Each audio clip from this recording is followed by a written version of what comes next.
I said, God, you know what? I know that some of the things that I'm doing right now probably are not what you would have me do, but I need to just do what I think is going to make me happy right now. But if you don't like it, stop me. O night that guided me, O night sweeter than sunrise, O night that joined lover with beloved, lover transformed in beloved. I was starting to take it more seriously because Why?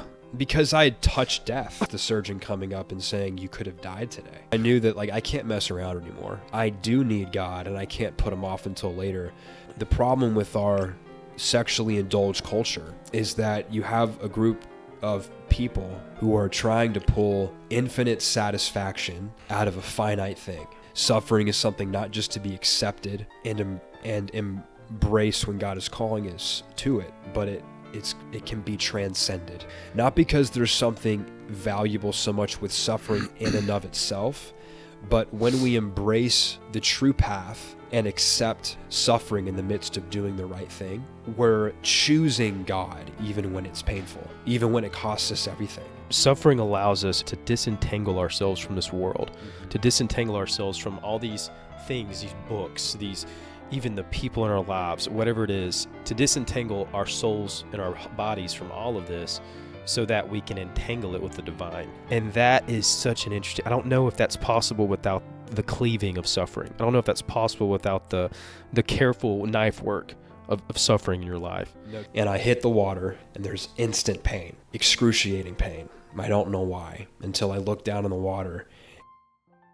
Ryan, welcome to the show, man. I'm glad you're here. Thanks, Sean. I love being in your library. I'm glad you're in my library. There's so many books, and I saw all the great ones. I know Ryan walked in, and we took 10 minutes just looking at all the books, and I forgot some of the books that I had. But and you were telling me that your grandpa was an avid book collector as well, which is yes. He had his own old bookstore in Nashville, Tennessee, for years. He graduated from being first he was a veteran in the Marines. He fought at Iwo Jima in World War II. Then went on to be a radio producer, disc jockey, and a songwriter, a Grammy-nominated songwriter. And moved to Nashville. And I didn't tell you this part. Yeah. Wow. Yeah. And then he, in his retirement years, he opened up his own old bookstore right in the heart of Green Hills in Nashville, Tennessee. Wow. And for years, it was a real gem in Nashville. And then he sold his remaining inventory a few years before he passed away to his old friend named Joel, who opened up his old bookstore right in the heart of downtown Franklin called Landmark Booksellers. So a lot of my grandfather's old books are still in that store, and many of the shelves in there were built by my uncles. So wow. And that's where I ended up proposing to my wife. And wow. I got engaged on All Saints Day. This is man. Your grandpa is a rock star, and he contributed to your marriage. This is amazing. He did. He Yes. kind of lived my dream. I would love to have a bookstore with a cigar shop and just put the two together and just live out my days in that shop. That'd be amazing. Oh yeah. But Ryan, you have got an incredible story. If you could tell everyone who you are and kind of where you came from briefly. Well, I guess you could say what I do now is rooted in what happened before I was even born. I work at EWTN, Global Catholic Network. I'm the digital content manager, and I love my job. But that would not be the case had it not been for Mother Angelica herself, who, sweet woman, when she really got going back in, the network was established in 1981. And my mother, who, thanks be to my grandfather and my grandmother, my mother was raised Catholic, but so was everybody else in Boston. And my mom was a cradle Catholic, and then everybody kind of fell away as they got older. She returned to her faith, though, in her mid-20s, and that was due in part to watching Mother Angelica on TV. So wow. the seeds that my mom planted in me were in part given by Mother Angelica. Wow. So after my whole long journey, I've ended up working for that same incredible woman. So wow, who's I know interceding for us in heaven right now. Absolutely, amen. And you had a specific event that led you further into a reversion Yeah. If you could just briefly mention that before. Yeah. Well, it's like the saying goes something like God knows what is needed to draw the soul to him, and everybody's different. So there was an event that drew me closer to him, a moment of suffering. But it wasn't my suffering wasn't random. Yeah. It wasn't, it's almost like it was tailor-made for me and my identity as a performer. So I grew up in Nashville, went to my first stage performance, probably something like the Nutcracker or something like that. And in addition, I didn't like ballet. It was, I think when my mom took me to the Nutcracker, it was like 3 or 4 years old, and I stood up in the middle of T-Pack in Nashville, and I shouted out, "Why is nobody talking?" And everybody just erupted in laughter. Yeah. I'm sure that was probably the highlight of everybody's evening. And that was your last Nutcracker. Yeah, that was my first role in a play, was my interjection in the Nutcracker. But I was enthralled by performers on stage, and I had this sense of like I belong up there, and that never went away. When I would see guys like NSYNC. And Backstreet Boys and Usher up on stage singing and dancing and in front of hundreds of thousands of screaming girls. I was like, that's what I want to do. Absolutely. And it's like, sign me up right now. Yeah. So I would copy their dance moves and I'd, be at family weddings, and people would be looking around being like, who's that little boy cutting a rug on the dance floor in his tuxedo? And little Justin Timberlake suit and tie action going on. 1996 action in Nashville. I was there. This is so funny. That's what I did in elementary school. Every time we had a talent show, me and my friends would do Backstreet Boys or NSYNC every single year, and we won it every single year. Yeah. Those are winning options right there. Exactly. You just can't go wrong. Yeah. And I did Usher in my fifth grade talent show. That takes some courage right there. You got it bad, did the, copied the whole music video thing, Oh, it's so good. So that's where it all started. And then so my mom was like, well, I should probably sign him up for hip hop dance classes. Yep. And so that's what I did in 7th grade.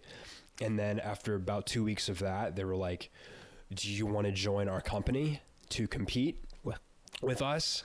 And so it was me. It was little Ryan with 70 girls going on the road, traveling and doing our hip hop competitions. In 7th grade. In 7th and 8th grade. Man. Yeah, I felt like I was on top of the world. I was about to say, absolutely. Yeah. So prior to traveling, you were traveling the U.S. and you were going to different dance competitions at that point? The U.S., like the Southeast. Okay, Southeast. Okay. Going to Daytona Beach for his 7th grader was like, I might as well have been going to Los Angeles, Yeah. Well, prior to that, you may not know, but with your mother and her kind of reversion to Catholicism, taking Catholicism seriously, does she ever tell you what it was that she heard from Mother Angelica that caused her to say, wow, yes, actually. And this is super relevant to what I do now. Hey guys, I want to take a second to tell you about Black Cassock Coffee. If you have never had a cup of Black Cassock Coffee, you are missing out. This stuff is delicious. Black Cassock Coffee is a small coffee company. They're not one of the larger coffee companies who pre-roast their beans months in advance or weeks in advance. No, as soon as you place your order, that is when the beans are roasted, so that when they come to the door, they are peak deliciousness and they are fresh and delicious. You can open the bag and smell it, and it smells so good. Plus, it's got this priest with the cassock on. Who doesn't love a traditional priest in a cassock? When you subscribe, and you can subscribe to Black Cassock Coffee and get your coffee sent to you monthly, when you become a patron of Black Casket Coffee, you're not only just a customer, but now you are an advocate and a patron for Catholic education across the nation. Every time you purchase a bag of Black Casket Coffee, some of the proceeds go toward Catholic education, all the way from elementary up to seminarian level, and they're helping educate Catholics across our world, which is incredible. You can sip your coffee and think, wow, I'm sipping this for a great cause. So we ask you to join us in brewing for a greater good. Get you a delicious bag today. Go to blackcassetcoffee.com/Sean Hiller and use the code Sean Hiller to get 10% off of your order today. That is blackcassetcoffee.com/Sean Hiller, code Sean Hiller. So one of the first times that she ever flipped on the TV and Mother Angelica was speaking, that was around the time that Martin Scorsese's film, The Last Temptation of Christ, came out. Okay. And it was a super controversial movie at the time. A lot of evangelical Christians, I've never seen it, and traditional Catholics were super offended by the movie. And among those leading the charge in that was none other than Mother Angelica. So my mom flips on the TV and she's reading Martin Scorsese, the absolute riot act. And my mother is just sitting there just with her jaw hanging open, amazed. She had, growing up in everybody's Catholic up in Boston, very cultural Catholic. My mother had never seen anybody speak that passionately about Jesus before. Had never seen it, and was captivated by her charisma, but her passion for Jesus. Because for Mother Angelica, it wasn't just that Martin Scorsese in his film was spreading error, spreading falsehood. Yeah, they were telling lies about her spouse. It was personal. Like, you're not just speaking falsehood, you're violating the truth, who is a person, who is her spouse. So my mother had never seen anyone speak that way about Jesus before, and it inspired her. She was like, wow, there must be something to this Jesus if he's worth being defended so vehemently. Yeah. And also, one of her major takeaways was what you put in movies matters. For sure. Do you remember what it was in that movie? I've never seen it. The Last Temptation of Christ, I actually haven't seen it yet. Okay. I've done, some research into it. And the big controversy was that they depict Jesus as being tempted by the possibility of a romantic future with Mary Magdalene. Like Pierce Brown type stuff. Yeah, almost. Yeah, sort of like that. Yeah. And which is, contrary to what the church says about our Lord is fully God and fully man. Yeah. But even in his full manhood, he wouldn't have had a deep-seated desire like that to do something contrary to his mission as a man on earth. So there's like a lot of erroneous stuff regarding the humanity of Christ in that film. Yeah. It's literally called the Last Temptation of Christ. So that mother was very offended by that, and rightly so. So my mother realized that's wrong, and what you put in movies matters.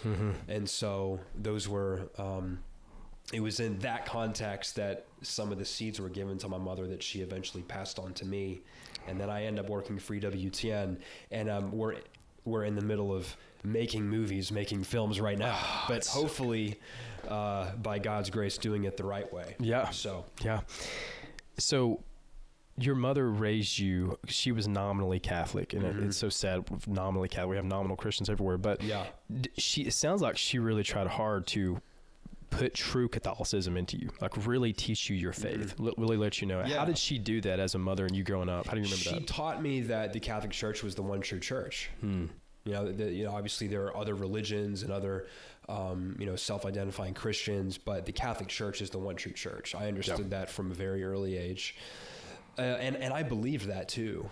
Some of my earliest memories are of being at the Cathedral of the Incarnation in Nashville, which is where I was baptized. And if anyone has been to the Cathedral in Nashville, they did some renovations a few years ago, so it's even more regal and august looking now. But even back then, they had this beautiful painting of the Holy Trinity up in, I think it's called the apse, the large dome over the altar. and God the Father, and of course, overlooking the giant, beautiful marble crucifix behind the altar, and the dove, the Holy Spirit. I had a sense for the regality of God. Oh, it's so good. And the cathedral's architecture made you feel like this is fitting for God's house. And even though I couldn't obviously have articulated that at that age, I knew that it had, and just all the vestments and the incense and the incense and the gold chalice and the ceremony of it all, contrasted with when I did go to some Protestant services with other family members in those years. They were barren, no art, just white walls, nothing, no kind of like ornamentation.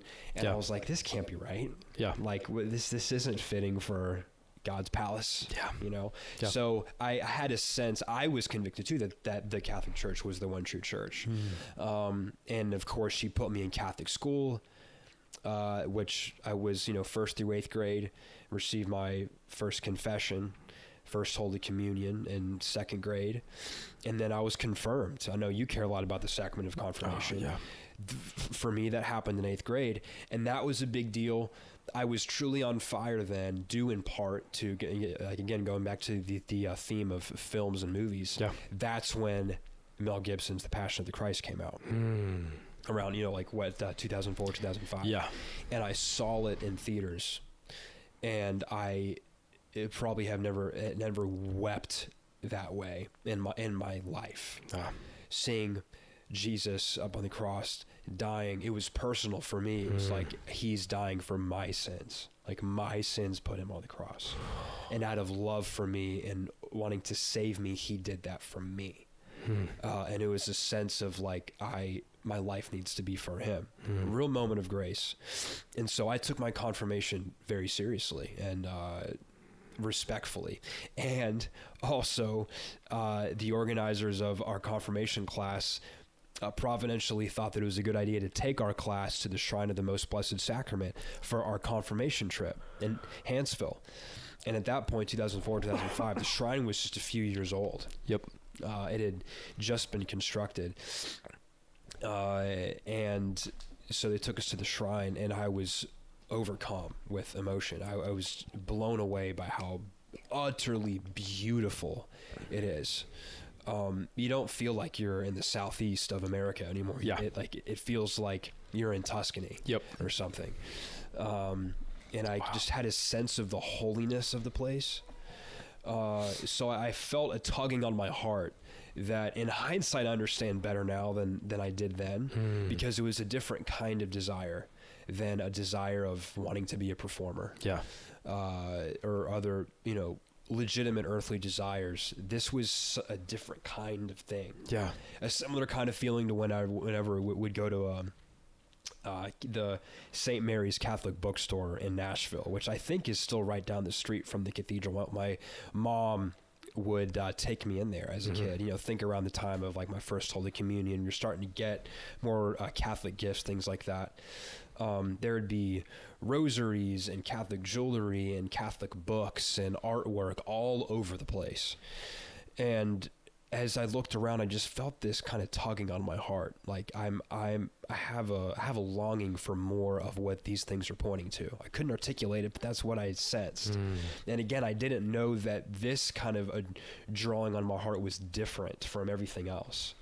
And I wouldn't really experience that again until years later, until the event that you alluded to that we'll get to in a second. Absolutely. So, wow, there's so much there to unpack. I remember we were going to a wedding recently. This is after we had both become Catholic, so we had both fully just not only adopted what the Catholic Church teaches, but fell in love with what the Catholic Church stands for, and beauty being a major part of that. I remember we went to a wedding afterward and was just kind of awestruck at the wedding, because we went to a church that, aside from people telling us that it was a church, we would have never known. You go inside, there's just stained glass windows, but stained with nothing other than colors. Yeah. And you've got bare white walls. There's not a cross anywhere, not even a cross. And it's just like, wow, we really worked hard as Protestants, and I was one of these people in a very puritanical way, to remove all the beauty and the matter, almost in a dualist way, like, oh, this stuff is bad. But no, just as you said, it brings, man, if you make something beautiful to the glory of God, it's just how it's meant to be. If God is God, then we are to make things beautiful around him. And that really hits home with me. So 100%. You're in 8th grade, you're on fire as a Catholic, you're on fire for Jesus, you're dancing.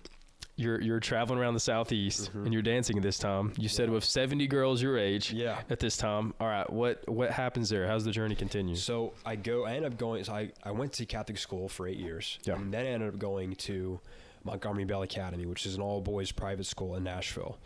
I had wanted to go there ever since I was a little boy because my uncle and my cousin went there, a lot of, family history. It's one of the oldest schools in Nashville. Is it an art school?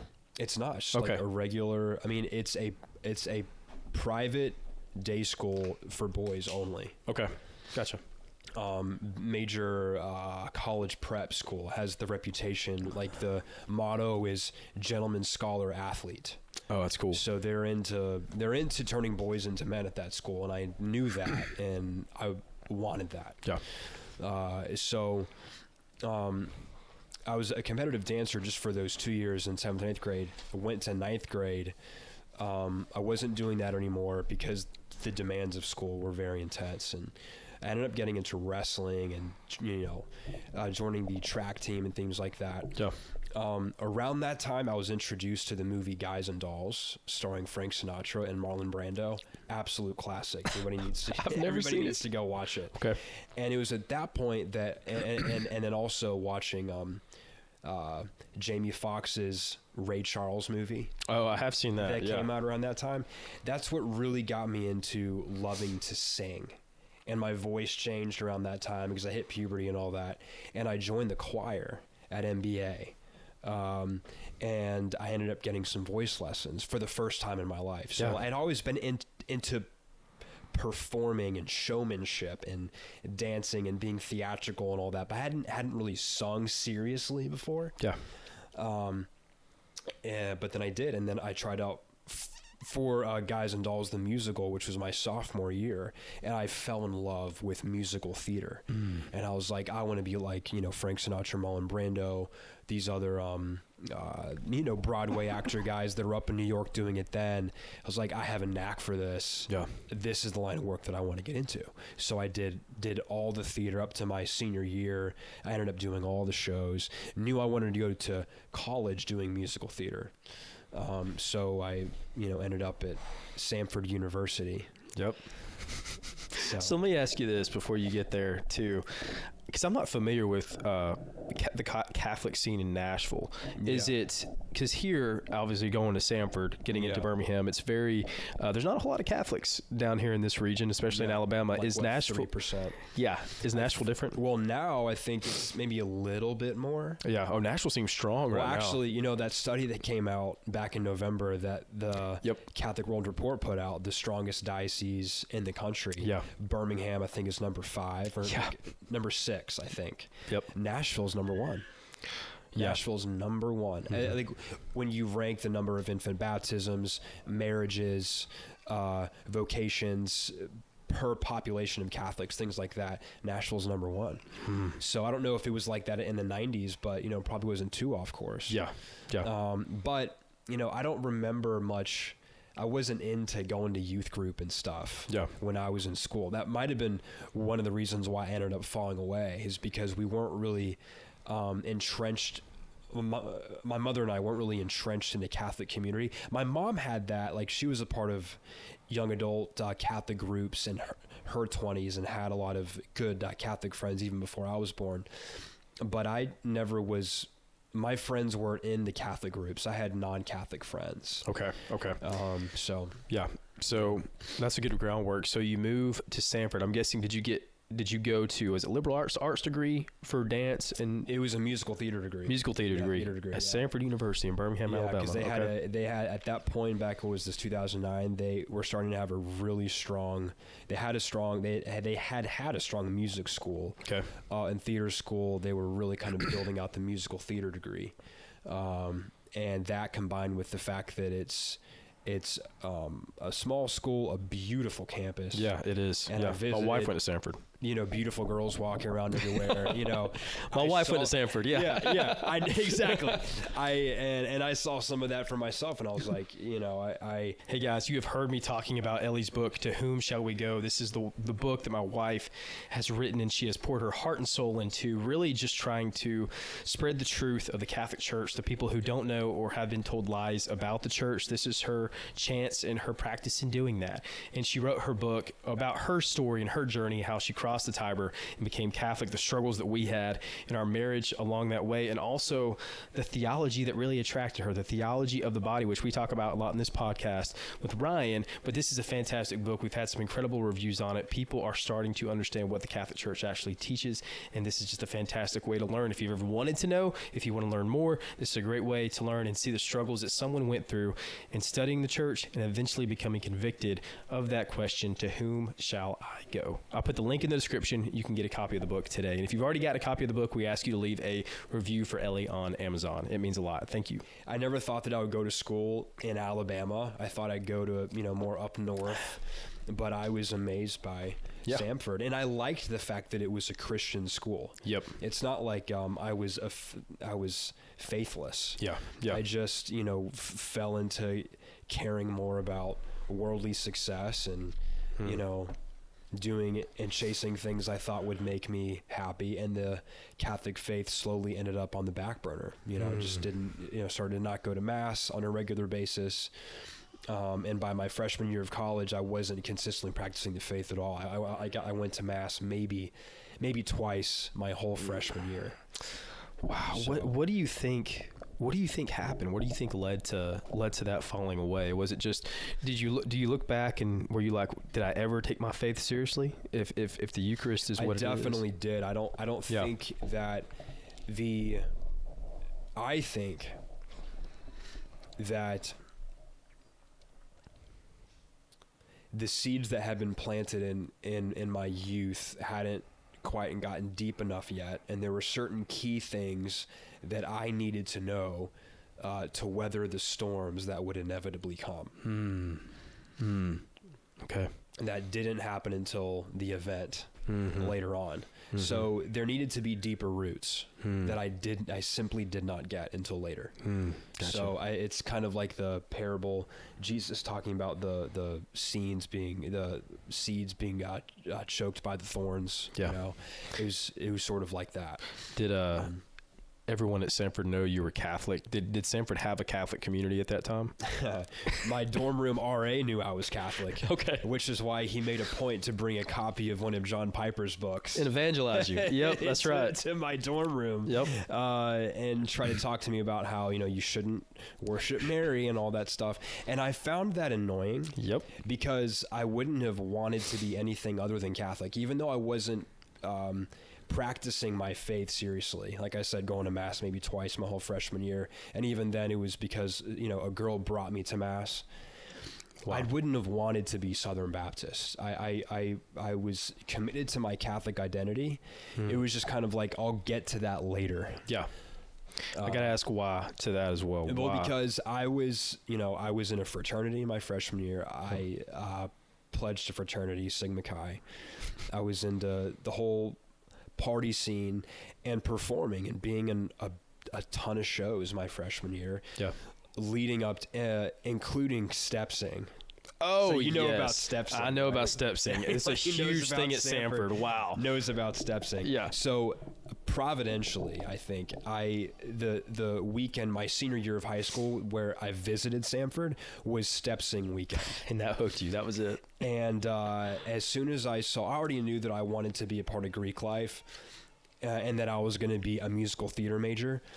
But as soon as I saw frat guys and sorority girls up on stage, singing and dancing too, to these super entertaining shows in front of thousands of people, I was like, where do I sign? Yeah. This is the school that I'm going to. Yep. So my freshman year, of course, I had to do step sing. Yep. But I weirdly enough, my fraternity, Sigma Chi, who had crushed it in step sing years prior, ended up not doing step sing this year because they were disqualified, I'm sure, for doing something stupid or whatever. But how do you get disqualified from step sing? Yeah, I know. I can't remember what. I don't even want to know that story. But the Zeta Tau Alpha sorority reached out to me and asked me to be in their show. To like be the one guy in their show. So you were skilled. You were known to be good. I guess like enough so where they got, they got like the prettiest girl in the sorority to, text me during class and ask me to be in the show. And so I'm sitting there as a freshman getting a text from this sorority to be in their show. And I'm like, oh my gosh, like, how does it get any better than this? Yeah. So step sing happened, and, the theme was puppets. So I was like the puppet master, controlling them like they're trying to break free. Dance to NSYNC. Ba ba ba. And all this stuff. And everyone just like erupted. Everyone loved it. So I got this, reputation as being like this great dancer and all this. Yeah. And I left the whole step sing thing with a girlfriend who was a Zeta. Wow. And then around that time, I got cast in my first professional acting job off campus. The local Red Mountain Theater Company was doing The Sound of Music. I was the first professional show I had ever auditioned for, and they had a great reputation. They hired actors from New York, like legit theater company. Yeah. Put on great show, put on great shows. So I was thrilled to be cast in one of their shows, even though I was in the ensemble and the understudy for Rolf.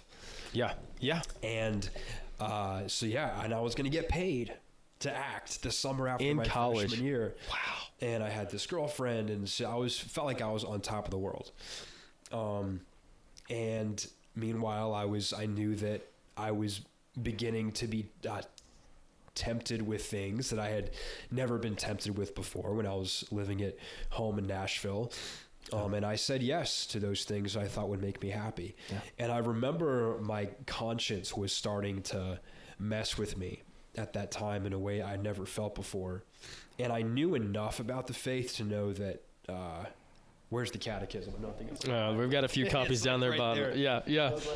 I knew that this book right here wouldn't approve of some of the decisions that I'm making at the frat house, and that bothered me enough to where I turned it into a prayer. And I wasn't much for praying at that time, but I did say, I'll never forget this. I even remember exactly where I was when I said this prayer. And I said, God, you know what? I know that some of the things that I'm doing right now probably are not what you would have me do, but I need to just do what I think is going to make me happy right now. But if you don't like it, stop me. I wanted to leave that crack in the door. If you don't like it, stop me. If you don't like it, stop me. Man. And it kind of reminds me of, there was one point when I was a little kid, and maybe it's like 10 or 11 years old. I can't remember what I was choked up about, but something kind of shook me to my core enough to lead me to pray to God. I said, Lord, never let me go. Never let me go. With tears streaming down my face. And so I knew that life was serious. It's not a joke. Yeah. And I knew that I could mess it up. And I asked God to make sure that I didn't mess it up. Lord, never let me go. So, and then, fast forward to this moment where, you know what, Lord, I know I'm probably doing the things you don't want me to do, but I need to just do what I think is best for me right now. But stop me if you think that I should be stopped. Amen. So fast forward just a few weeks later, and I'm living in I'm living in Birmingham for the summer, and I go to Lake Martin with my girlfriend at the time and her family. And there's this place there called Chimney Rock, which is like the mega roller coaster of the lake. Everybody's got to go and ride that thing and jump off that cliff. You know, thousands of people do it every summer. It's a big deal. Yep.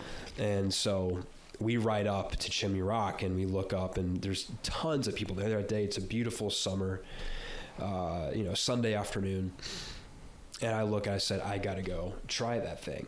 So I climb all the way up there and I jump off this 60-foot cliff. And I hit the water and there's instant pain.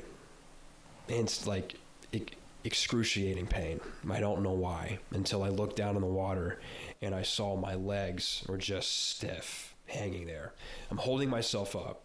I'm moving with my arms, but I can't move my legs. And I can't feel anything from the waist down. And I immediately knew this is not good. My girlfriend was right there holding onto my life jacket. And I just kept on saying,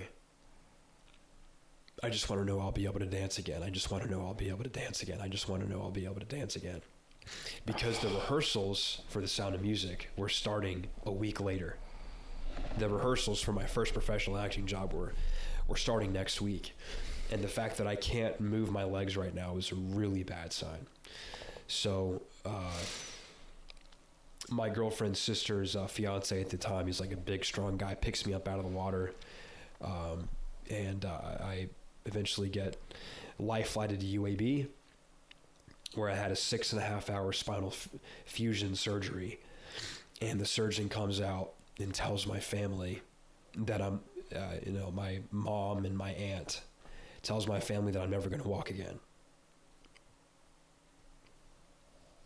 And the head of our theater department at Sanford was also there, and he told them that he should, probably consider a different career path because he's never going to walk again. Man. So it was those days after my injury, most intense pain I'd ever felt in my life. After my family and the nurses had done everything that they could for me, I would just stare up at the ceiling and cry out to God, because there's nothing else for me to do. And I asked him to mitigate, heal my pain. And I even began to, when my mom had done everything that she could for me at 2 3 o'clock in the morning and she's falling asleep, then I'm crying out to the Blessed Mother. And I remember experiencing a consolation in that moment when I asked for her intercession. And I began to become aware of God's presence in a way that I'd never been aware before. It's like the suffering brought me to a place of awareness, and eventually a sense of God's love for me in that moment of desperation and greater weakness that I'd ever experienced before. Wow. So you came to that, it seems pretty quick after the accident. Yeah. You're in the hospital bed. Did you ever go through first night, just what's happening, the dark night of your soul? Yeah, it was,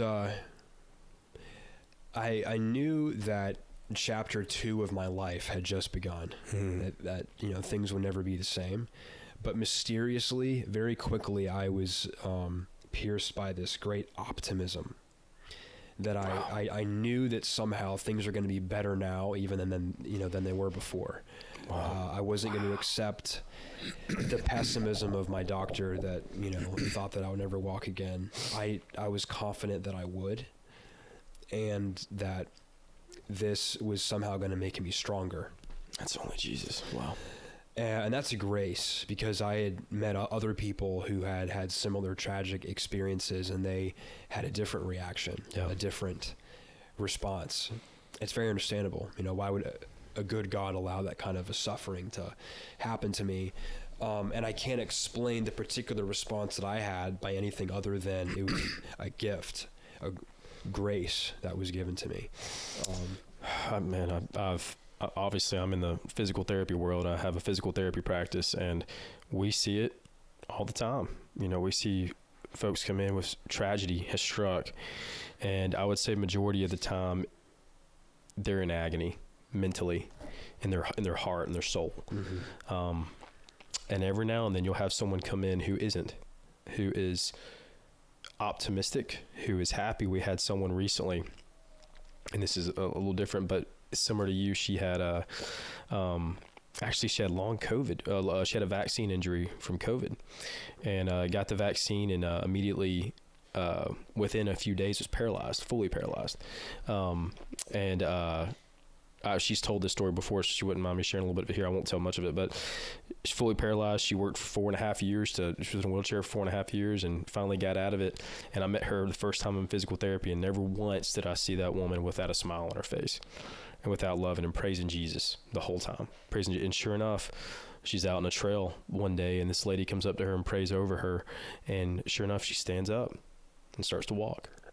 I mean, a true miracle happened. Wow. But she never once blamed God, never once was upset with God. Wow. She was just thankful that she still had a life to live for God, which is amazing. So, are you going to have her on the podcast? I need to. I need to have her on the podcast. Yes, she has an incredible story. She's on here. She has an amazing story. But did you think about the prayer that you prayed? If you don't like what I'm doing, stop me. Yeah, pretty much immediately. Yeah. I knew. Because I had just been like a few weeks before. Yeah. So I was like, I was such a cocky Did you have to do it this frat boy, Yeah. I knew I probably had it coming. But and then ironically, or also around that time, right before my accident, I was up in Nashville with my mom renewing my health insurance. Providentially just in time. Yeah. But I walked out of that appointment thinking like, I'm never going to need this. Yeah. Like, nothing bad is ever going to happen to me. Man, that's so I thought I was invincible, and I think my pride very much broke right along with my back. Because like I said before, God gives people what they need. He removes the unique obstacles for souls that need to be removed to draw them to himself. And I knew, like, okay, you just moved a big boulder out of my way. I heard this quote a while back, and I thought it was fitting for where we are right now in your story. But it's from St. John of the Cross. Mm-hmm. He says, "O night that guided me, O night sweeter than sunrise, O night that joined lover with beloved, lover transformed in beloved." I think that is so beautiful. I believe it. "O night that guided me," and that sounds like that's what's happening to you. So you're lying in the hospital bed. They've told you can't walk. You're never going to walk again, mm-hmm. but you've got hope, and you're prayerfully in hope as well. What happens then? What does life look like? I roll back to Sanford in a wheelchair, which is exactly what I needed. But that's I courage to be around my friends again, be around my fraternity brothers. I needed life to be as normal as possible. So I had a lot of great things and blessings in my life at that time to help me move from the wheelchair to a walker, to long leg metal braces that I got, trained to, that were locked at the knee with Superman on the back. Oh, that's awesome. Yep. And I was using my grandmother's red neon walker with the tennis balls on the bottom and using that to help me get around campus. How's that for a healthy dose of humility? Yep. I went from having a swagger to using my grandmother's walker. And but I was surrounded by my friends, and so they being around them encouraged me, motivated me to get as mobile again as possible, as quickly as possible. And then fast forward to step sing again. So this is now a year after the whole puppet show thing. Yep. 9 months after my injury, and Sigma Chi is back in the running again in step sing, and I get to co-direct our show that year. The theme is gangsters, this whole redemption thing, that these guys are bad, then they meet Jesus in the end because they come down to the river and get baptized, and so we'd have that Need to Breathe song come down to the river. And so I devised this, at the end of the show, I'm gonna walk out on stage. And at that point I had just started to be able to take steps on my own without having to hold on to something, but it was in the quiet of my room, so most people didn't know that I could walk hands free. And so I was like, I'm going to not just sing this song with, and the solo with all my fraternity brothers behind me, but I'm going to walk out on that stage. And so I did. I walked out on stage in the actual show, and people were up on their feet, praising God, and screaming and cheering. It was a miracle. It was a miracle. I should have never walked again. A year after my injury, the neurosurgeon said you had maybe a 3% chance, given your level of injury, because I broke my T12. Mm-hmm. And he said if there were 100 people lined up, your age, your health, because I was in really good shape, I was super healthy, really strong legs. Guys, just like you, 100 of them, maybe 3 of them would walk away from that kind of an injury. So truly epic milestone of my life. But you talk about the dark night of the soul. So it's like physically these great things are happening, and spiritually there's this slow conversion happening, because as soon as I was able to, when I got out of the hospital, my mom and I both started going to Mass every Sunday and haven't missed since. Oh man. So that level of conversion happened then. It was like, okay, because before I was like, I can put God off until later. I remember my before my injury thinking, one of these days I'll get around to being one of these I'll go to church every Sunday kind of Catholics. But I thought the people who were going to Mass every Sunday, they were the real holy rollers, the ones who go to Mass every Sunday. Yep. I mean, it was like, if I'd gotten to a point where I was going to Mass every Sunday, my cocky 20-year-old self would have been like, canonize me now. I'm ready. Yep. But so I started at the ground level after my injury of going back into Mass, and going to confession again, and trying to bring some of those sins that I was too embarrassed to confess before my injury. I'll just skip those. Yeah. Before I'll go to confession maybe once or twice a year, but I'm going to skip that stuff. This time I was starting to take it more seriously, because I had touched death.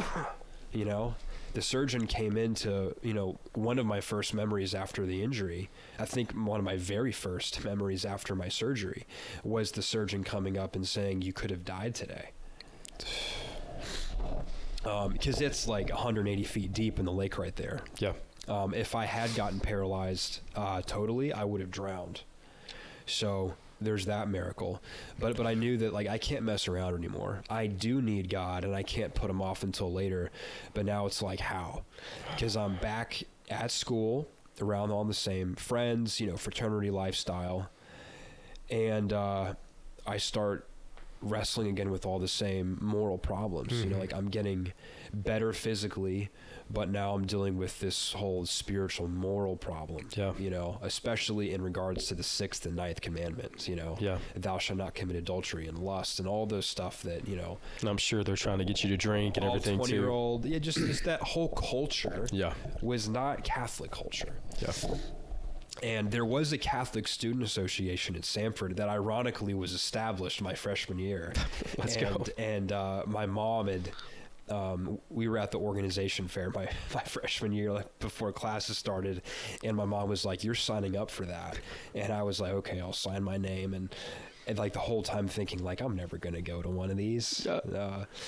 But eventually I got around to getting involved with CSA at Samford. But even then, not until I had a real key, the moral conversion component had to happen first. And that wasn't until a year after my injury. I'm in Nashville doing physical therapy, really intense physical therapy for the summer. 3 hours a day, 3 times a week, intense workouts. Neuro PT's no joke. Getting in great physical shape, but still wrestling with this stuff. And randomly, I hear on my computer Christopher West. Of course, he's talking about the theology of the body. Yep. And I'm listening to this stuff while I'm brushing my teeth. My mom actually was the one who flipped it on her computer because she's getting back into her faith at this time, kind of just, randomly browsing the internet. And I wasn't talking to her about these sorts of things that I was dealing with. Yeah. She had no idea. But this video popped up on her computer. And I was overhearing it. And he was saying that the problem with our sexually indulged culture is that you have a group of people, mass amounts of people, who are trying to pull infinite satisfaction out of a finite thing. And as soon as he said that, it was like an arrow of God's grace pierced my heart. And I knew that is exactly my life, what I had been experiencing, because I was starting to experience the rock bottom of these sorts of things are not, what I'm doing with girls is not making me happy. Yeah. Not making me happy. Why is that? And why can't I easily stop? That was the other big thing, is why can't I just, because I was going to confession, why is this so tough? And I know that it's wrong, but I'm not quite convinced why it's wrong. Why would God give me these desires, this attraction for women that I can't fulfill in the way that I want to? That kind of, that was perplexing to me and put a lack of trust between me and God. But I heard those words from Christopher West, and I was he was essentially describing a sick person, trying to pull something infinite out of something finite like a madman. And I realized that's me. Yeah. That's what I've been doing. Yeah. And so he identifies the problem perfectly.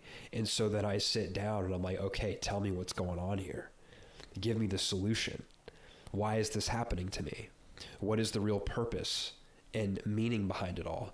And because of the great wisdom of Pope St. John Paul II, the teachings of whom Christopher West is so great at synthesizing and bringing it down to the layman's level, I was hearing things about not just the truth about the human person and the purpose of sexuality, but it was simultaneously unlocking the whole logic behind the Catholic faith itself. Yeah.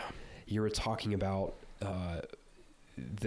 the madness of not having anything beautiful in your churches to help to lift your mind and heart in worship to God.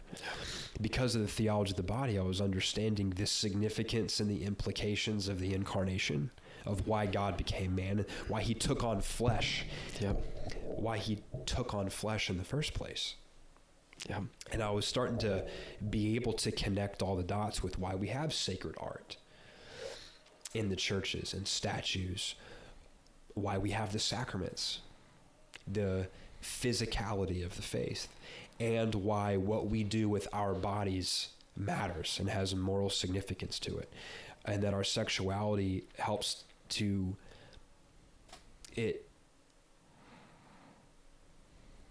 male and female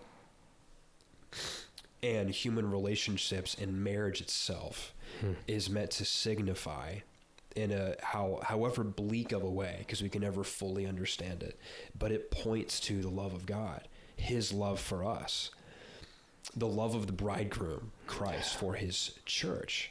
Yes. So the meaning and the significance behind sexuality and being a physical trace of the inner life of the Holy Trinity, there couldn't possibly be anything more grand and noble behind sexuality than that. Yep. And it was blowing my mind. And in this realization that what I had been stuck in, the mire of lust, of seeking for myself. Yeah. Like I'm trying to, essentially you get involved in the act of using other people. Exactly. To fulfill your own desire for gratification. Yep. While you're simultaneously desecrating your own masculinity, her femininity, because it's contrary to the language of the body. The whole concept of my body is speaking a language, and it gives a clue into who I'm called to be as a man. Yeah. I had never dreamed of anything that mysterious, yep, and epic. So that I'm called to make a gift of myself, not to use, and that my reproductive powers are a power, yeah, given to me by God that needs to be used in the right context where it can be fulfilled properly. So it was like I'm being granted this great responsibility, love and responsibility, yep, self-sacrifice as a man. It was completely changing my worldview. It took me beyond the thou shalt nots. Yeah. Don't do this. Don't look at that. You know, it's so much more than that. There's a reason. You can't know what's bad until you know what's good. Exactly. Yeah. And so that's what it gave me for the first time. And it, like I said before, it was hard to get myself to stop because I didn't know why. And that was where the floodgates opened for me in my mind. So how did that change your practical day-to-day? Because I came to an awareness of the beauty and just the breadth of the theology of the body. Like it's so many people, it seems like this kind of side conversation in Catholicism, it really is so much of the core, yeah, of what it is. The incarnation is everything, you know. But I came to read it and study it after I was married. So we're implementing this in our marital life. And of course you reflect on all of your life within that context, but you're a single guy, yeah, and you read this. How do you practically start to carry out this realization that, wow, God has not only given my body the gift of sexuality that I have the ability to give to someone else in the proper context, but also he's made my body something that one day will be united with him and holy. Mm-hmm. So how do you start to practically carry that out in your life? And how old are you at this time? I'm 21. Man, yeah, you're in the mix 21. Of it then. Hormones are nuts. You're in the mix of it, yeah. It's like the hardest time of your life exactly. to practice that stuff. Yes. But it is true. Man, guys need to hear this. Yeah. I was able to go to confession for the first time in my life and actually have that firm resolve of amendment and really want true contrition, chastity, because I believed in it. I truly believed in it. Yeah. And I understood that the path of chastity is so much more fulfilling than just indulging in lust. So that was a big hurdle that gave me, by God's grace, leverage in motivation to do the right thing. And I started looking at the opposite sex as a gift that needs to be cherished, yeah, for whom I need to take responsibility. So it spoke to my manhood of like wanting to save and to protect. I never associated that, like the same desire that leads a little boy to want to grow up and be Batman, like I very much did. That's so good. Or be a fireman and break into a burning building to save women and children. Yeah. That same desire can be joined with the desire to protect a woman that you may be extremely attracted to. Yeah. And that the fire that you have to protect them from is not necessarily always a burning building, but it's the fire within yourself. Yeah. Which is a good fire, can be a holy fire, but it has to be channeled properly. And the only way to channel it properly is to be able to sacrifice what you want in the moment for the sake of a greater good. And so it was my understanding of all that I think God helped me.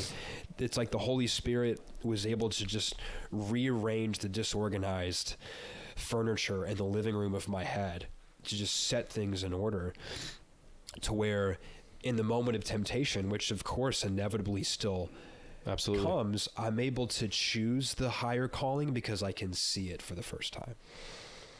If every young man could get that concept, the theology of the body, and really apply it, then every mom and dad would be able to sleep so much easier around the world, because knowing that men are going to show up to the door to pick their daughter up with love and care in their hearts, like I'm to protect her. Yeah. Wow. It fixes the world.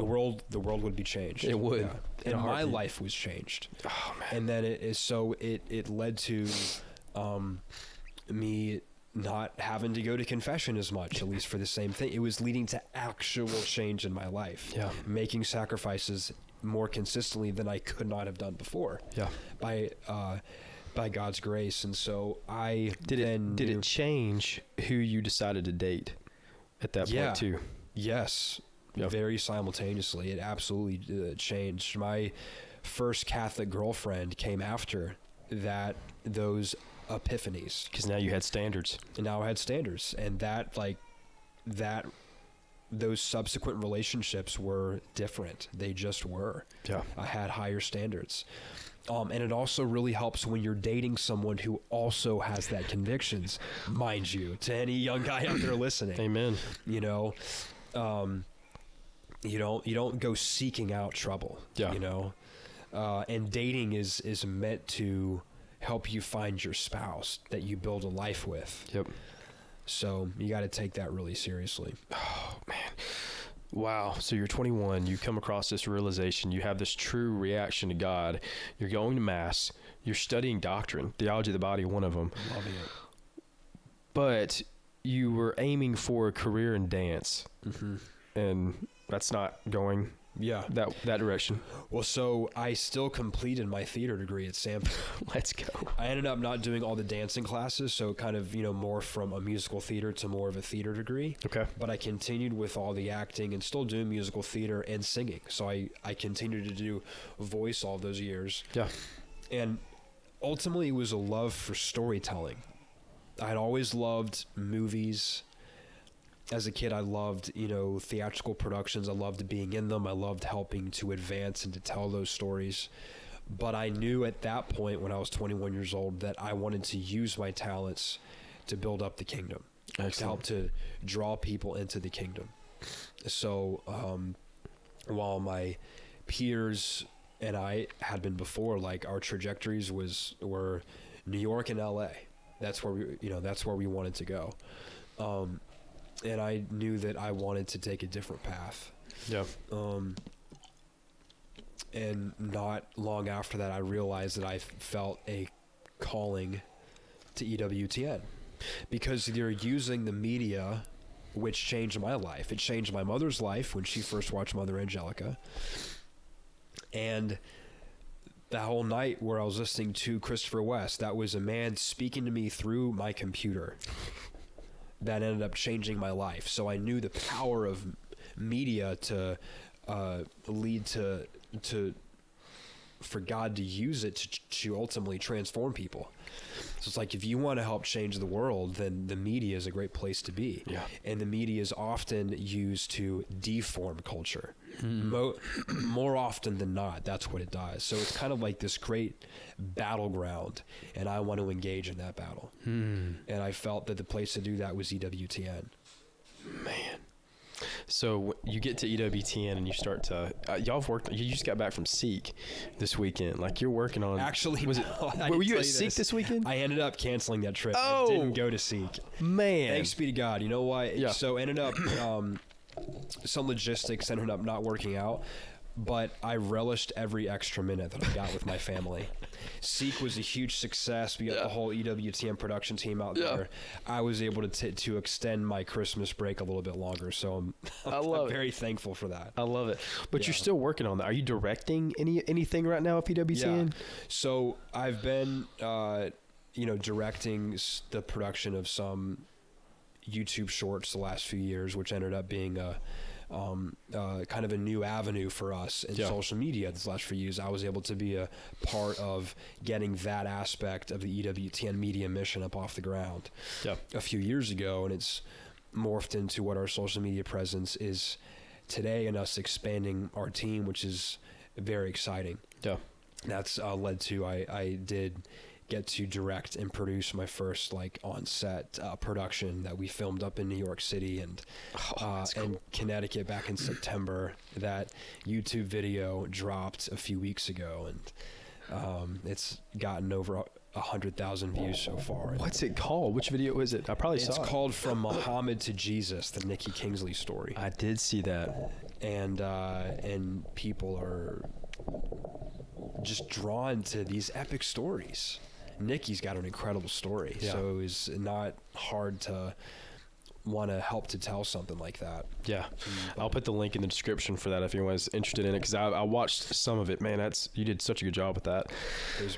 So, I guess before we leave the story, because I have one other question outside of that, really about Mother Angelica. Is there anything else that we skipped over that you want to address inside of that? Because I think someone who's listening to this, again, because I'm in the PT world, I see people who have this injury that is life changing for them all the time, and they're looking for hope. They're looking for something like, okay, why does this matter? Or do you have anything from your story that we skipped over, or anything that you just want to say to it before we leave that aspect of the story? There's so many different Catholic organizations that there are great ones out there that I could have ended up working for. I feel a particular calling to EWTN, perhaps in part because I've had great suffering in my life. And Mother Angelica was an absolute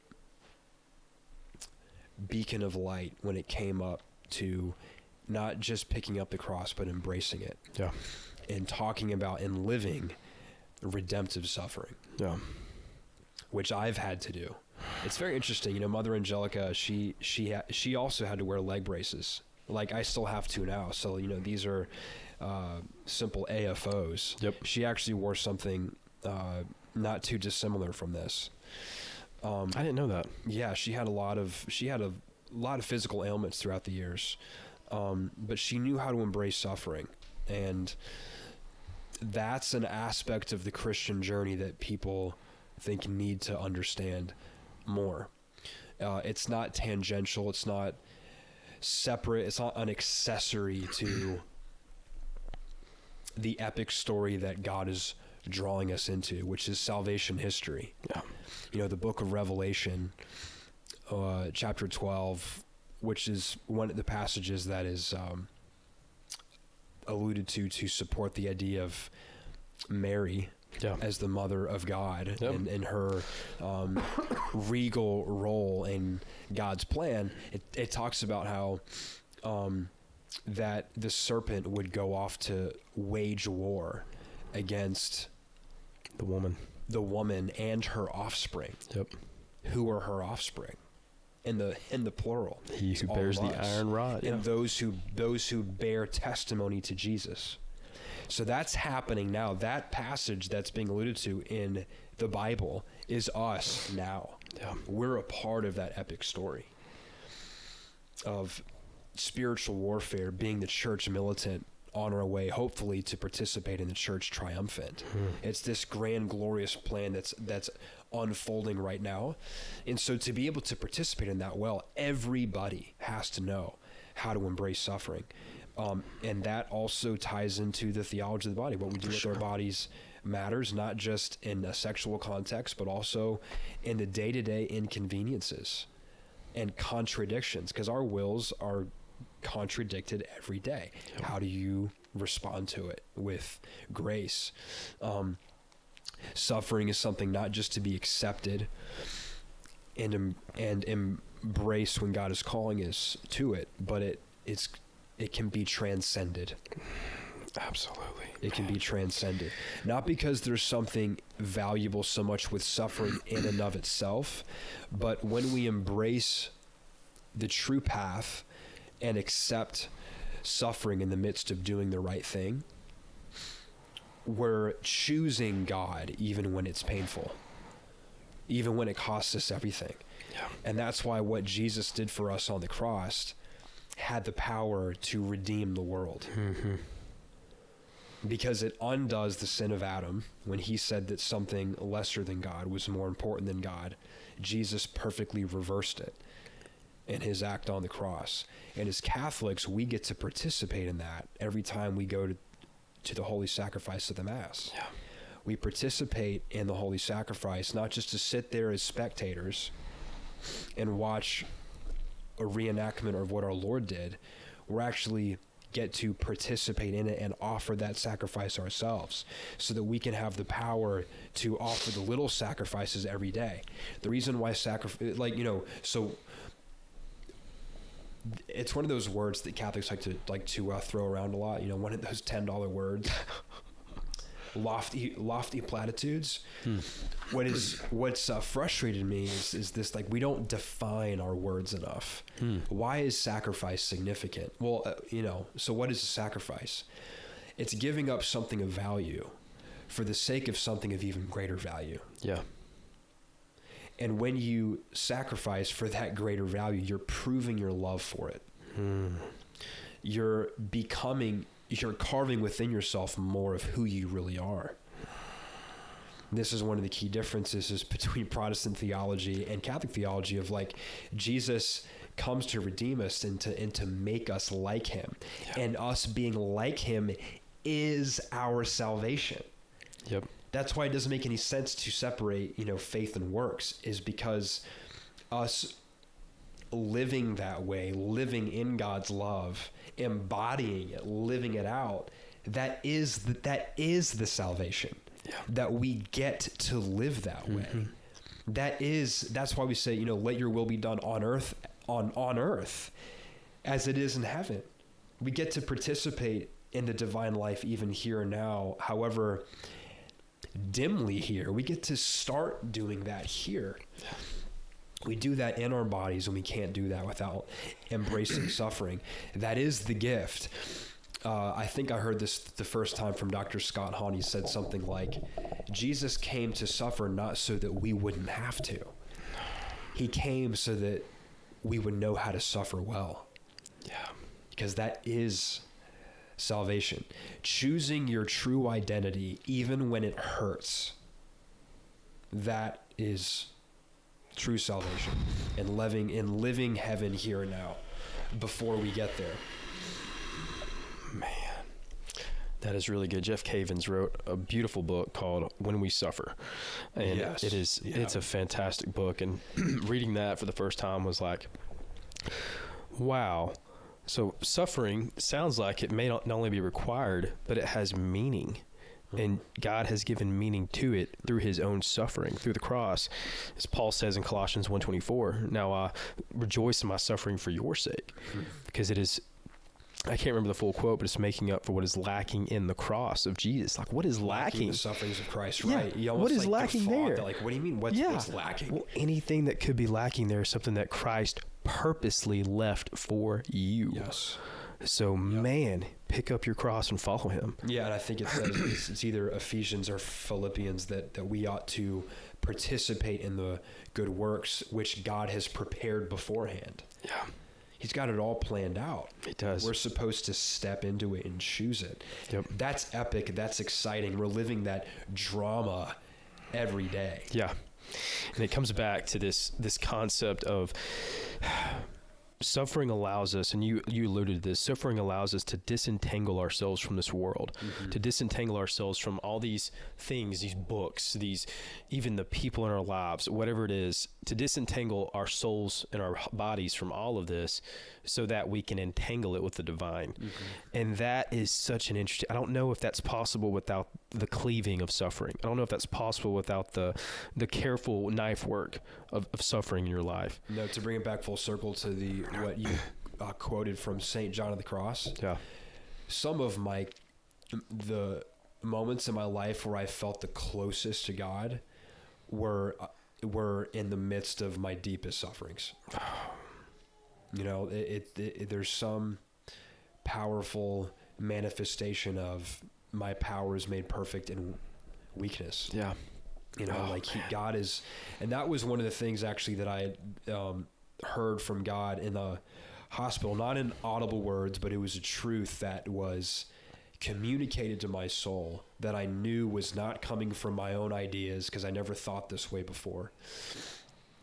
That God was telling me, not only have I been with you your whole life, even when you strayed, even when you thought that I didn't care about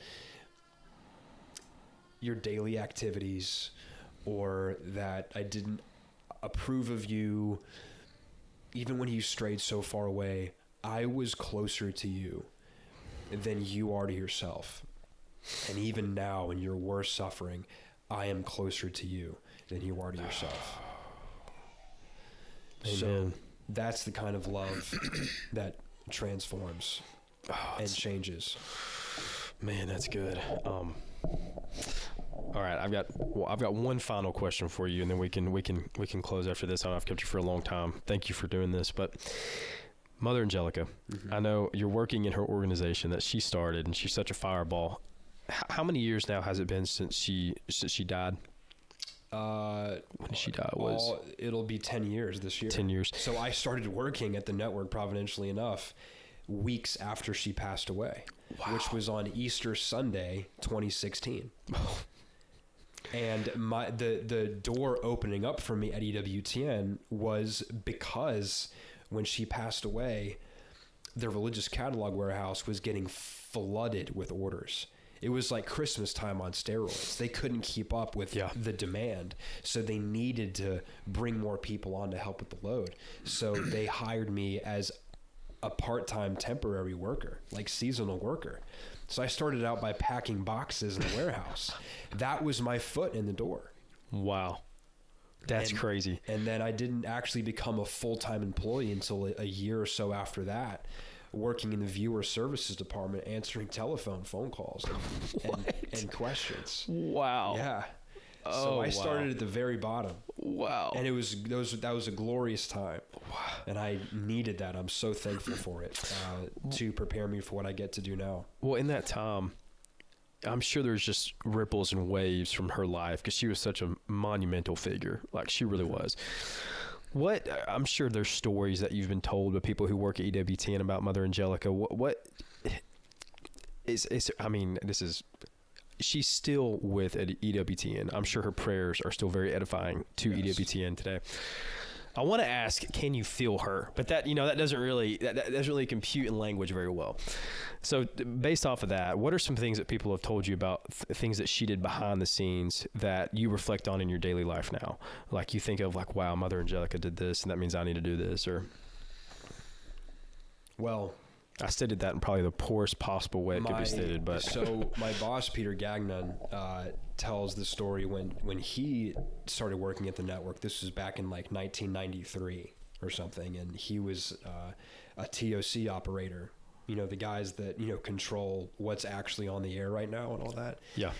And Mother Angelica calls into the TOC room, and Peter answers the phone, and there's this something airing on TV at the moment that's just kind of silly, I know what this is. I've sort of goofy. Yeah. And Mother calls Peter, and he answers, and she goes, "Peter, what's airing right now?" And Peter just goes, so and so, and she's like, "Let's take it off the air." She's, "Okay, Mother," click. He takes it off the air. So Peter says, he's like, in his role now as president of EWTN Studios, he's like, I don't want Mother calling me saying, "Peter, what's on the air right now? What are you guys posting right now?" Man. So there's this deep responsibility for what we put out there, because media is powerful, and we have to communicate the truth. We can be entertaining. We can, we ought to be entertaining and elevate and educate. And that is how we fulfill what Mother set the mission of EWTN, is to advance the truth. And that's how you do it. To have that weight on your conscience. With great power comes great responsibility. Oh yeah, Uncle Ben, get him. As Uncle Ben would say. Man, like, to have that every time you post a video or anything, like thinking about Mother Angelica in the background saying, "Ron, what is that on there?" Right. I do not want her to say that that's to me. So good. Either. Oh man. Well, again, Ron, this has been incredible. Thank you for telling your story. Is there any final thoughts you have that you just want to share about? Well, I really feel like anything? I'd be remiss if I didn't include another, what I think is a part of the Mother Angelica story, in that I ended up meeting my now wife right outside of Mother Angelica's old office. at EWTN. This story just keeps on getting EWTN better, has really shaped your life. Your Yeah, mother truly, coming yeah. back to Catholicism. You literally. I mean, it's every interwoven. There's no wonder why you're there today. Yeah, truly. It was just all a part of the plan. And you found you a girl who That's right. lived up to Now your we're standards, or I guess you lived up to her happily standards married. too. Oh yes, I definitely married up. Yeah, That's for sure. me too. Well, man, thank you so much. Thank you.